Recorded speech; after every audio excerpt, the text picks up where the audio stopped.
Sonic Frontiers is a game with two endings, one given to us on its release in 2022, and an updated version in the Final Horizons expansion in 2023. Alright, 2 year recharge time between finishes, that's almost as slow as I am. The original final act is a pretty barren affair. We get dumped on Oranos Island, which is the third grassy biome out of 5 in the game, for those who are keeping count. The island itself is fine, it doesn't do anything wrong, but it's pretty underwhelming if you were expecting an entire new biome, and you'd be forgiven for doing so when you look at Ares Island and Chaos Island.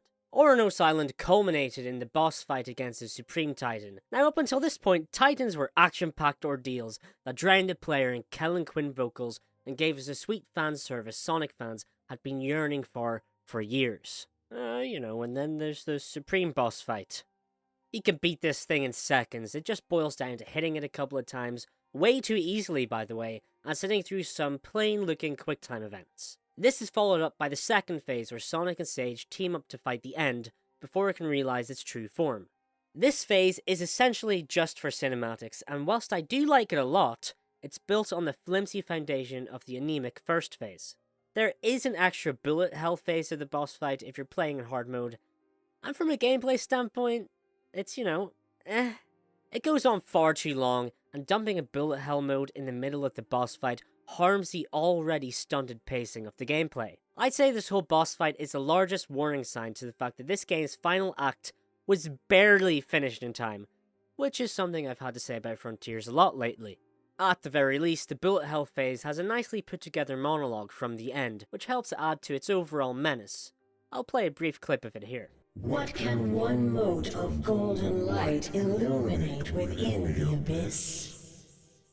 Countless stars, countless worlds, countless lives. All fell to me, all brought to nothing. All the teeming chaos of creation brought to order, to neutrality, to nothing. I saw your mind as you ran through my prison. You have fought machines and gods. They were mighty. They were finite. I am infinite. I am nothing. Some people still don't know about this phase, which is funny to think about, so I do think the final act finished very nicely. But it also finishes too early. That's something I have in common with this game. Now along comes the Final Horizons update. This promised us a rewritten version of Frontiers' ending, along with new playable characters. This was undeniably good news.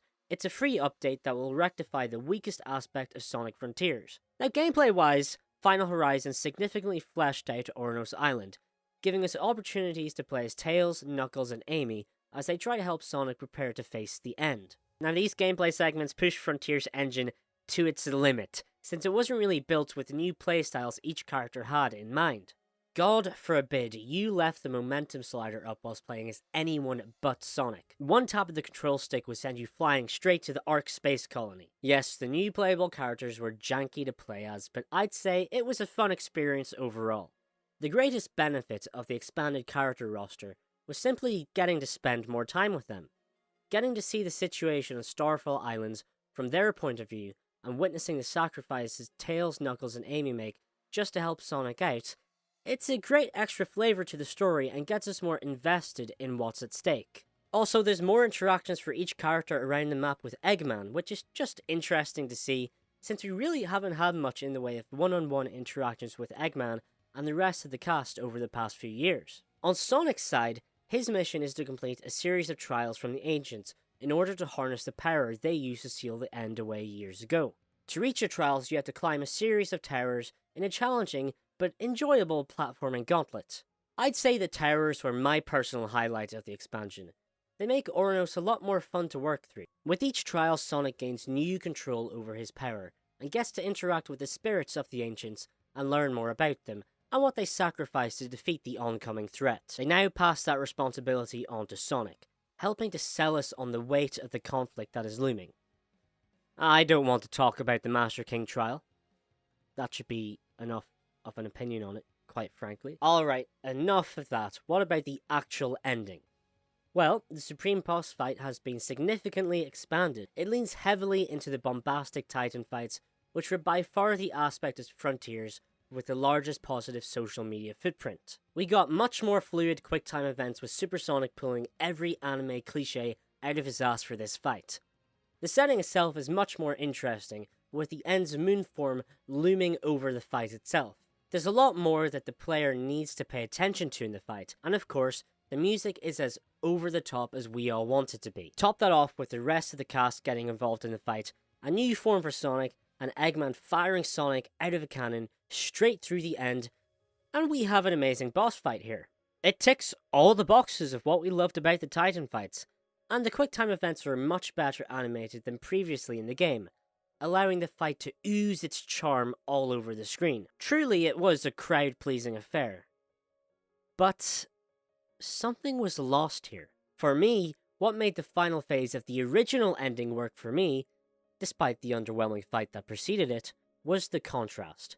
After the wealth of action-packed fights that came before, this phase was just quiet. We're hit with a subtle, upbeat track and a striking shot of planet Earth to remind us of what is at stake in this fight. For all the spectacle of Final Horizons, a lot of the meaning of the final conflict was lost when this pep talk from Sonic was cut. He took your home world. He took your lives. Are you going to let him do it all over again? I need your help. We can end this. Please. It was a nicely put together final speech that contextualizes the journey we've been on up until this point.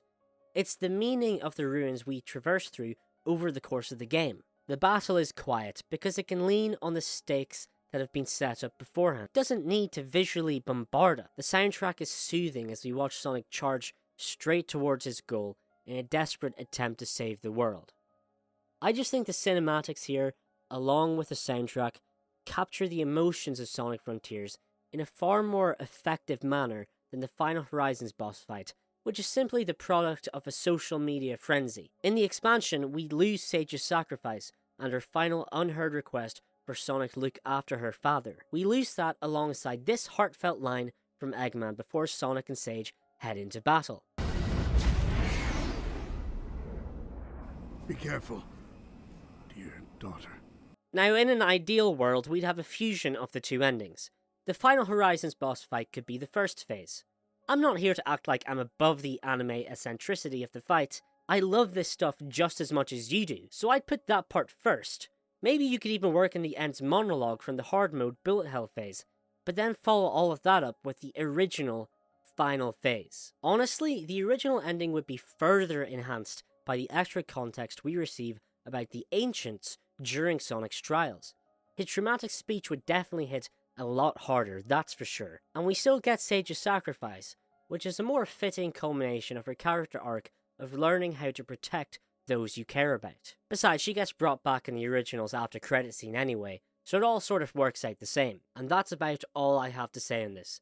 It's been sitting in my mind since I first finished the Final Horizons update.